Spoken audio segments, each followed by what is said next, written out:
আসসালামু আলাইকুম বন্ধুরা, শুভ সকাল। আমি Hiya, welcome back to my another new video. পৃথিবীতে মনে হয় আমি একমাত্র মানুষ যে কিনা সকালবেলা ভাত না খেয়ে ঘুম থেকে উঠে আইসক্রিম খাচ্ছে। আম্মু আজকে বাসায় ছোট মাছের তরকারি রান্না করছে, আর যেটা আমার একদমই পছন্দ নয়, তাই আম্মুকে বললাম ভর্তা বানাই দাও, তাইলে আমি ভাত খাবো, নয়তো খাবো না। তো আম্মু ভর্তা বানানোর জন্য বেগুন পোড়াচ্ছিল আর আমি আইসক্রিম খাচ্ছিলাম। তো এই দেখো আম্মুর বেগুন পোড়ানো শেষ, এখন এটা দিয়ে ভর্তা বানাবে।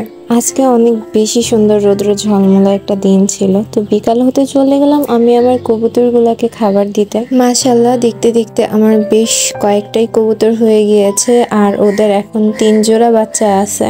আমি ওদেরকে দেখি আর ভাবি আল্লাহ ওদেরকে কতটা বুদ্ধি দিয়ে সৃষ্টি করেছে। এই যে সাদা কবুতরটাকে দেখতে পাচ্ছ, ও কিন্তু প্রথমবার বাচ্চা দিয়েছে, কিন্তু ঠিক দেখো কিভাবে বাচ্চাদেরকে খাওয়াতে হবে, এটা কিন্তু ঠিকই পারছে খাওয়ায়। মাশাআল্লাহ, বেশ অনেকটাই বড় করে ফেলেছে দুইটা বাচ্চাকে। কি অদ্ভুত না, যে প্রথমবার বাচ্চা দিয়েছে কিন্তু সবই বুঝতে পারছে যে কিভাবে খাওয়াতে হবে, কিভাবে টেক কেয়ার করতে হবে ওর বেবিদেরকে। আল্লাহর সকল সৃষ্টি অপরূপ সুন্দর। এই যে আমার মুরগির বাচ্চাগুলা, এদের মাও বুঝে যে কিভাবে ওর বাচ্চাগুলাকে টেক কেয়ার করতে হবে। কিন্তু কবুতরের বাচ্চাগুলা মাশাআল্লাহ খুব তাড়াতাড়ি বড় হলো, মুরগির বাচ্চাগুলো না বড়ই হইতে চাইতেছে না। এগুলো যে কেমনে বড় করবো বুঝতে পারতেছি না।